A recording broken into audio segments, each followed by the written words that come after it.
During a long road trip, two brothers used their CB radio to impersonate female voices and flirt with nearby drivers to pass time. After receiving an enthusiastic response, the older brother wanted to confess the prank, but the younger brother insisted on continuing. He even revealed the location of the motel where they would stay that night. That evening, the man's voice came through the CB radio. "Sweetheart, are you there?" The younger brother, determined to keep the game going, urged his older brother to respond. He arranged to meet the man in the room next to theirs at the motel. At midnight, a burly man entered the motel. Conversation sounds came from the next room at first. Then they turned into spine-chilling heavy breathing. The brothers asked the front desk about it. They were told everything was normal, but suddenly the police arrived. At the hospital, they were horrified to discover something. The overweight guest next door was hospitalized with severe injuries. His mouth had been torn from the corners to his ears. Though the two brothers felt guilty, they chose to hide their prank to protect themselves. Later, the man's voice appeared on the CB radio again. The brothers were forced to confess, but the younger brother's taunting angered the man.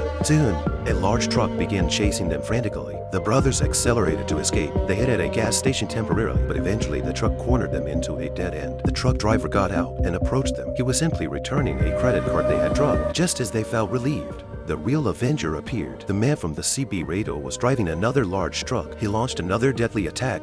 The brothers made a dangerous drift around a corner, but their car unexpectedly stalled. In desperation, they frantically apologized and begged for mercy. The truck paused for a moment, and it slowly retreated. The shaken brothers threw away their CB radio. They vowed never to play such pranks again. However, their journey wasn't over when they picked up the older brother's girlfriend and a roommate for the return trip. Something happened. The familiar, chilling CB radio voice rang out again. Everyone fled in terror. They discovered the roommate's belongings had been left in the trunk. After reinstalling the CB radio, the man threatened them. The roommate's screams came through the radio. They were forced to follow his instructions to go to a service area, then a cornfield. Eventually, the girlfriend was mysteriously kidnapped. A distant fire guided them to the Night Paris motel. Through the window, they saw the driver pointing a shotgun at the tied-up girlfriend. The trigger was connected to the door handle with a wire. The brothers opened the door to save her. They instantly triggered the trap. At the critical moment, the younger brother took a risk. He broke in through the back window and pushed the girlfriend away, but he was caught by the driver himself. The driver pierced the younger brother's thigh with an iron rod. It hung him outside the window. The police arrived just in time. They shot the driver dead as he tried to ram his truck into the crowd. Everyone survived. The roommate was only slightly injured. However, in the truck wreckage,